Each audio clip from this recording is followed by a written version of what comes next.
자, 첫 소식은 무려 6년이라는 시간이 걸린 소식입니다.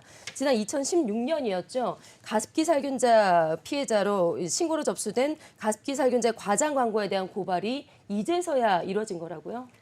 네, 공정거래위원회는 애경산업과 SK케미칼을 가습기 살균제 거짓 과장 혐의로 검찰에 고발했습니다. 공정거래위원회는요, 위원회에 따르면요, 해당 기업들은 인터넷 기사를 통해 독성 물질을 함유한 자사 가습기 살균제를 인체에 무해하다고 광고했습니다. 예. 당시 가습기 살균제가 안전하다는 객관적인 증거는 없었고요, 오히려 인체에 해가 된다는 가능성이 제기된 상황이었습니다. SK케미칼과 애경은 유해 성분을 포함한 홈클리닝 가습기 메이트를 2002년과 2005년에 각각 출시했습니다.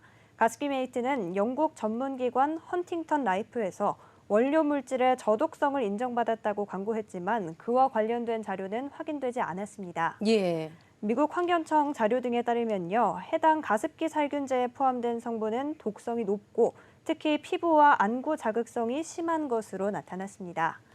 실제로 가습기 메이트를 사용한 소비자 다수가 폐질환 등의 피해를 겪었다는 점이 밝혀지기도 했습니다. 예. 이에 대해 공정위는 지난 24일 전원회의에서 애경산업과 SK케미칼에 각각 7,500만 원과 3,500만 원의 과징금을 부과하기로 26일 잠정 결정했습니다.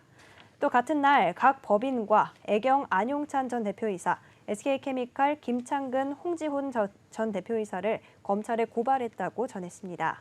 공정위는 또 두 회사의 재발 방지 시정 명령과 제재 사실 공표 명령, 광고 삭제 요청 명령 또한 부과했습니다. 네. 사실 잘못된 광고를 바로잡는다는 것 어찌 보면 너무나도 당연한 일인데 이렇게까지 시간이 오래 걸린 이유가 뭘까요?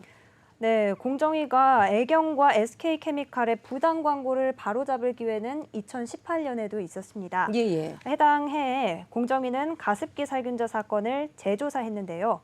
그러나 당시 인터넷 기사는 광고가 아니라고 보고 심사 대상에서 제외했습니다. 예. 공정위의 이런 조치에 피해자 측에서 6년 전에 헌법 소원을 냈는데요.